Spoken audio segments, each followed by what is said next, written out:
welcome to another edition of Superkickin with Stephen and Greg.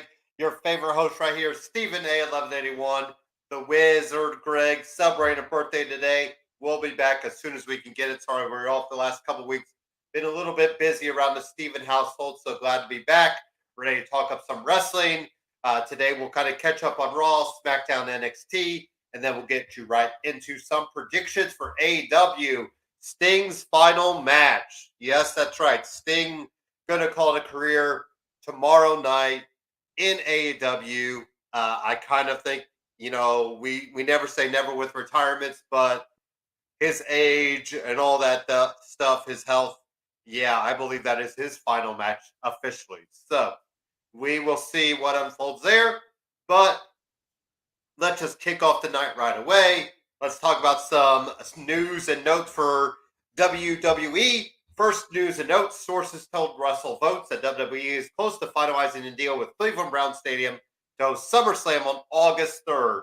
I am very excited about this note and newsworthy piece of information, as I'm a Midwestern, and having SummerSlam in Cleveland, you never know. Maybe I could find some way to get there and enjoy some SummerSlam, the biggest party of the summer. So that's pretty cool to see if Cleveland did get it. You got a lot of Cleveland loved in Logan Paul, in The Miz, and John Eric Gargano. So it should be interesting to kind of see if maybe what they might be doing there in Cleveland. And like I said, just, having a fun Midwestern feel to it. So, yeah, we'll see where SummerSlam is. I'm still holding out hope that a Royal Rumble gets close to here, because that's what I'd really love to see, get a Royal Rumble here. Yeah. So next up, the other piece of news, with John Cena, we always are curious what he might do at WrestleMania. Right there, you got the quotas saying the idea is to do something fun, short, and memorable, and with substance. And of course, I say, well, no shit, Sherlock, as they say, because why else would you want to waste a John Cena appearance when we don't know how many more appearances he's got with anything other than, something memorable? So, not really sure what might happen. I'm guessing if he can do it some segment, with maybe some up and coming talent. You look at his last appearance, with Solo getting crushed. It really hasn't mean much for Solo. So, yeah, I think we got to keep the appearances to this now for John Cena.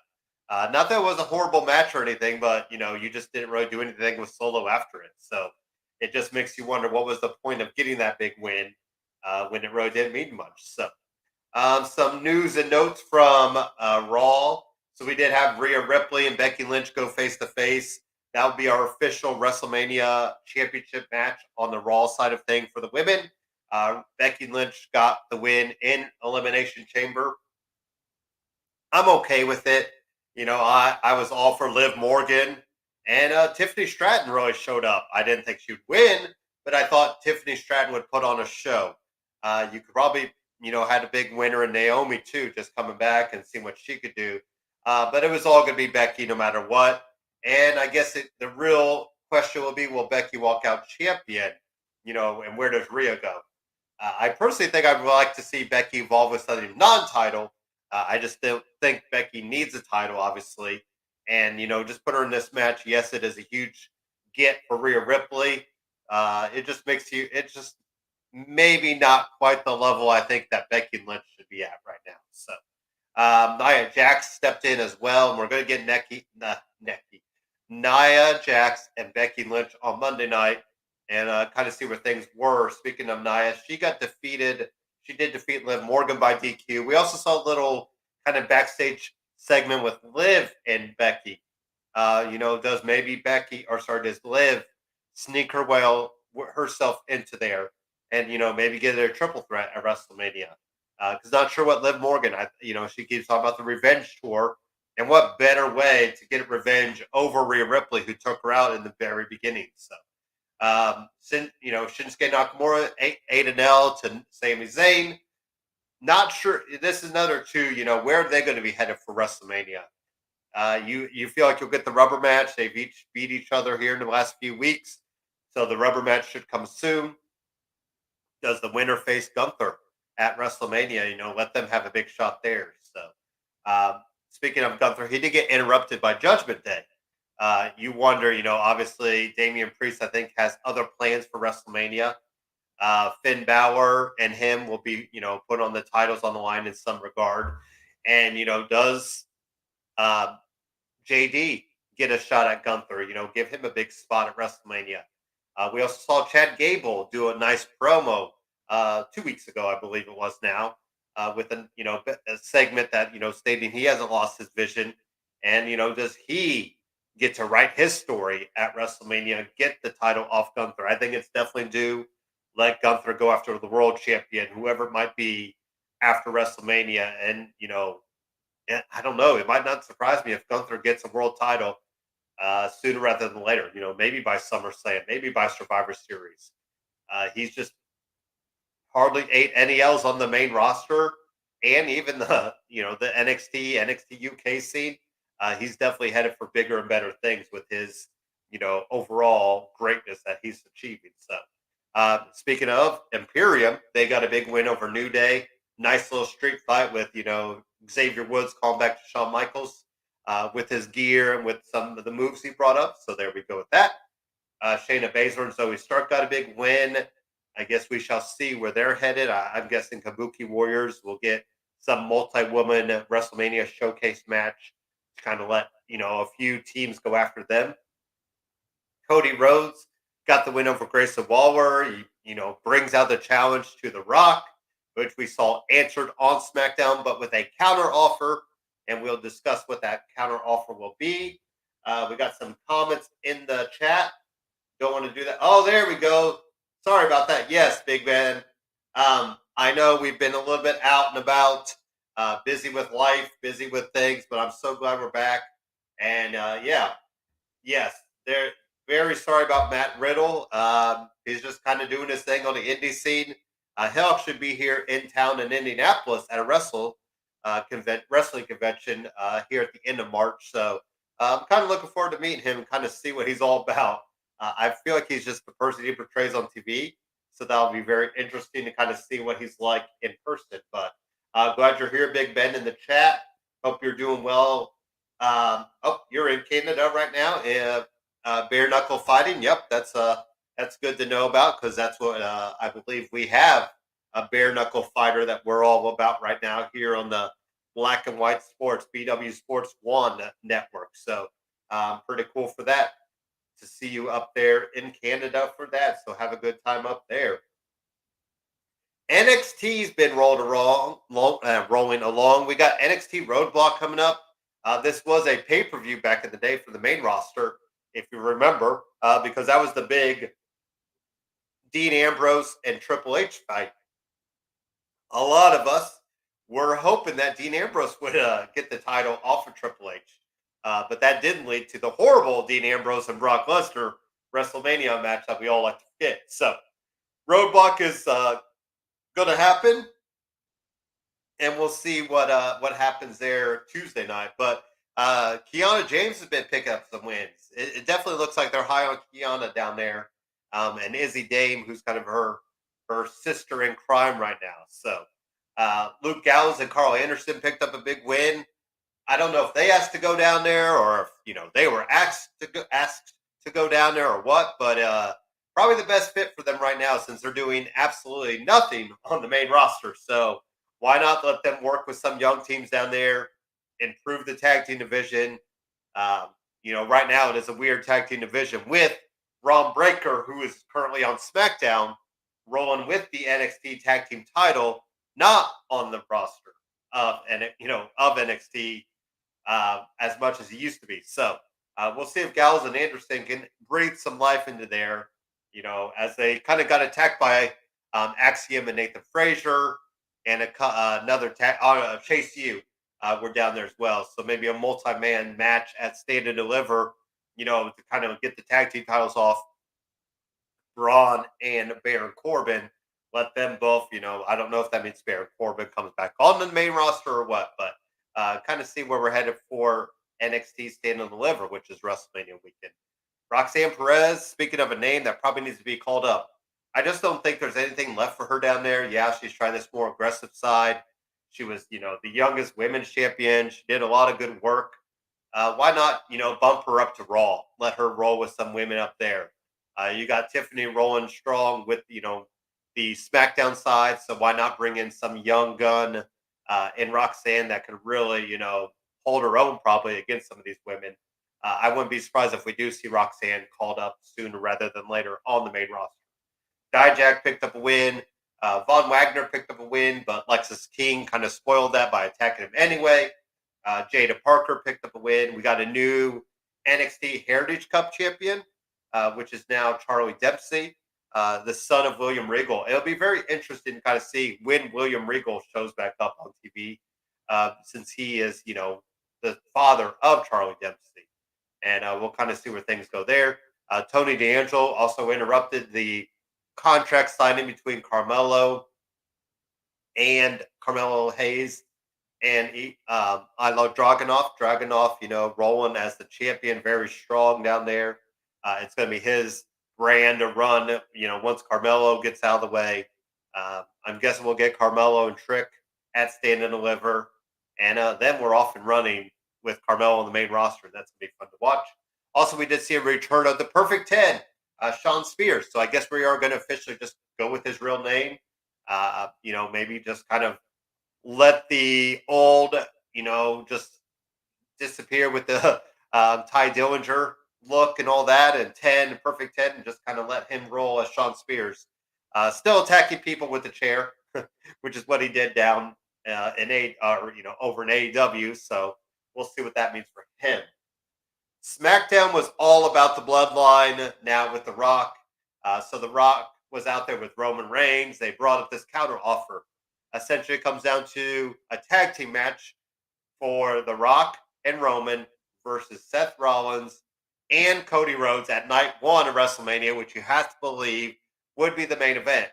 With the proposal being if Cody and Seth win first, they would be able to bar the bloodline, any member of the bloodline, but maybe not members that aren't in WWE, Tama Tonga, i.e., or Jacob Fatu. But hey, that's just me talking out. And so that would bar any bloodline members. The Rock would be out of it. Solo would be out of it. And of course, Jimmy would be out of it.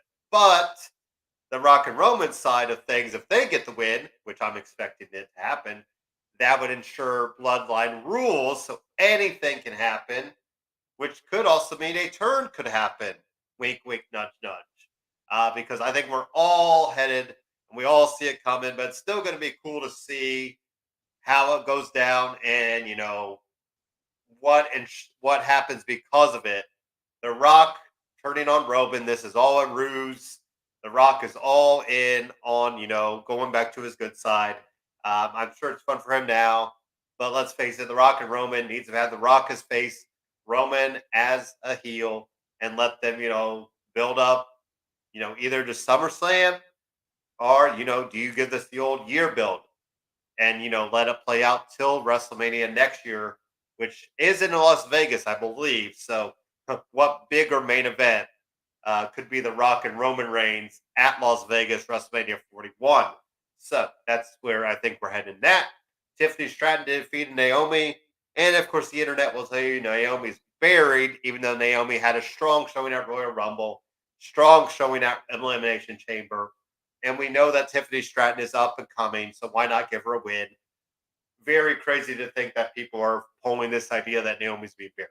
She's got her bag. She's back in home. She's back with Jay. She's back on the road with WWE. She's fine. If we see her losing more, okay. Dakota Kai.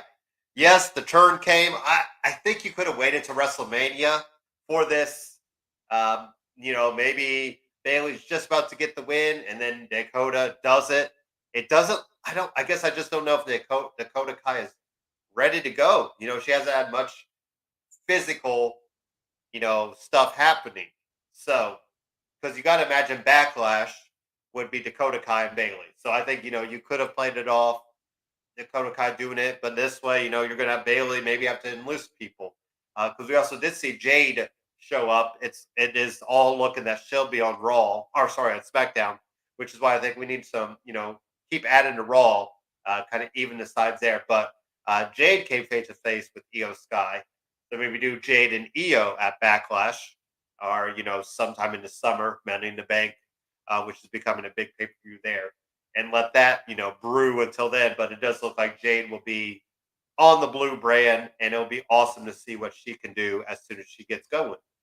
Speaking of doing this thing, Braun Breaker. Uh, if you missed it, you can go catch the match on Twitter. Not the 5 minute match, but more of a GIF because that's how quick that match was. Rey Mysterio returned. Yep, that happened. And Randy Orton, of course, defeated Austin Theory. But we saw Grayson Waller join the fun. And of course, KO, Kevin Owens, joined the fun. I still think we're heading towards a KO Logan Paul match to let KO have the big win there. But we could probably do this KO Randy Orton partnership in the meantime. Let them have some work together. It does look like Randy Orton is renewed and kind of in a new light, so it should be kind of fun to see him do that. So let's do our quick commercial break. Got to give our sponsors some love, which is right here, Elite Performance. And then we'll get into some AEW predictions and kind of wrap up the show. I know, short and sweet. Once we kind of get our co-host back, we'll give you the full out, all loving, Superkickin it show. But right now, just give you some quick predictions and then call it a day and wrap up the shop.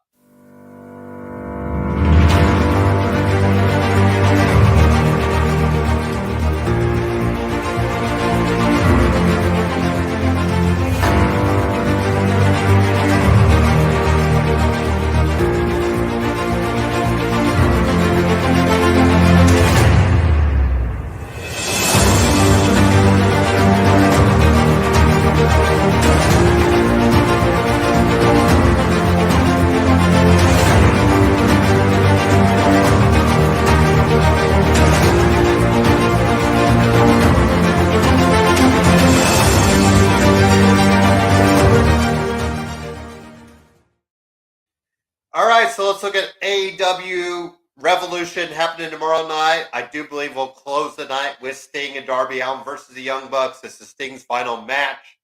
It'll be interesting to see, if the Young Bucks ride him off the usual way where they take him out, get the AEW championship.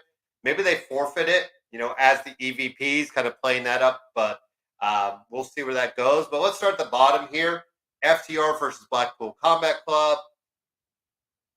Both of these teams I don't know what it is. I just haven't been into this feud at all. And it just feels like both teams are just kind of there.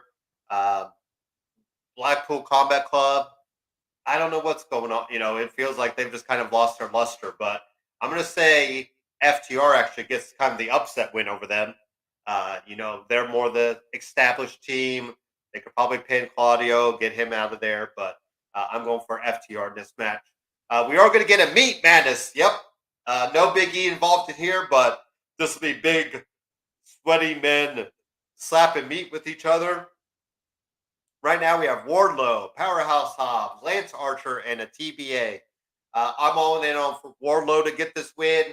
Obviously, we're building him up as a contender for the title, for the AEW World title. So it'll be interesting kind of see him, get the win here and take off and keep going for that title. So, Will Ospreay and Takeshita, we're going to see finally Will Ospreay, AEW full time. This is a battle of Don Callis family.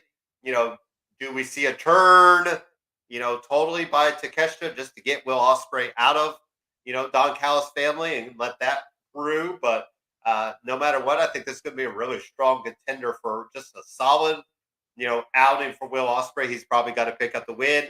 Takeshita did make Jericho tap out to the walls of Jericho, which have not happened ever. So you got to wonder, how do you keep his momentum going? But Will Ospreay is Will Ospreay, one of the strongest wrestlers on the planet. So I'm going all in on Will Ospreay. We also have Christian Cage and Daniel Garcia. I really love Daniel Garcia to pick up the win here. Maybe with the help of Edge. Edge shows up. Maybe Beth Phoenix. She's not doing much. Maybe she could help, and then that brings Edge back because obviously we're probably headed towards Edge and Beth, maybe versus Christian and uh, Mama Wayne in some match.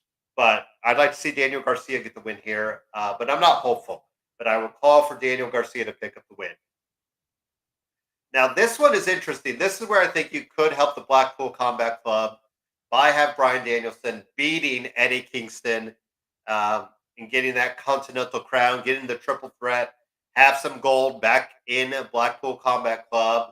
Maybe they recruit Daniel Garcia at some point, and yeah, they can end up showing it what kind of wrestlers they are.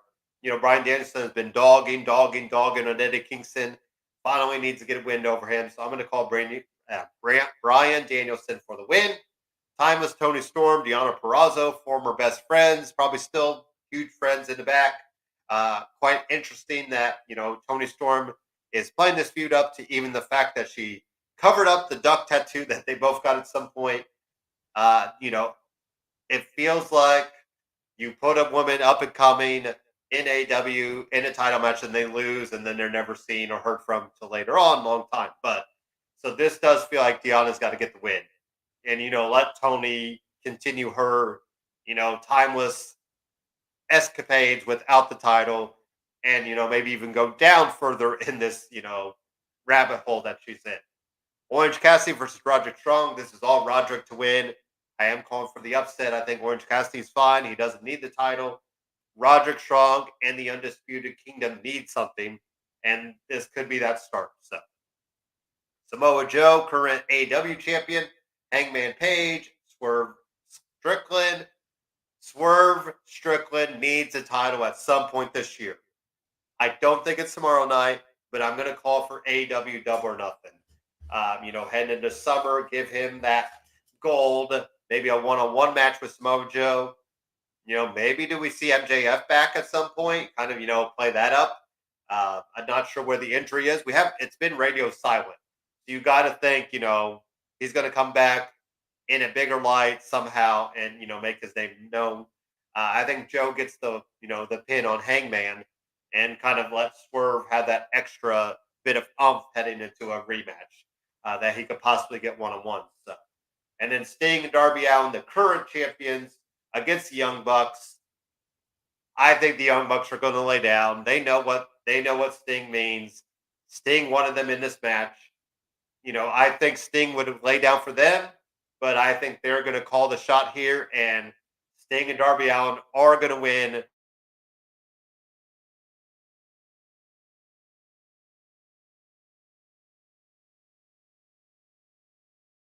But I do believe this will be Sting and Darby Allin standing tall. Sting gets a thank you chance, all that fun stuff. Young Bucks will, continue beating their EVPs, Matthew and Nicholas as they are, and we'll kind of see where things go with that. So, but that is it. That's kind of the show for today. Like I said, short, sweet, kind of give you the lowdown where we're at. We'll review AEW Revolution next week. We are on the road to WrestleMania. I cannot wait. WrestleMania is looking ridiculously good. I think Triple H wants to really put his mark on this one. You are, just with The Rock involved and Roman involved and Cody, this whole story, of him finishing the story in Philadelphia with the Rocky references. I just think we're headed for a really cool show there. So thank you for watching. Enjoy the day. Go enjoy AEW Revolution and enjoy the weekend.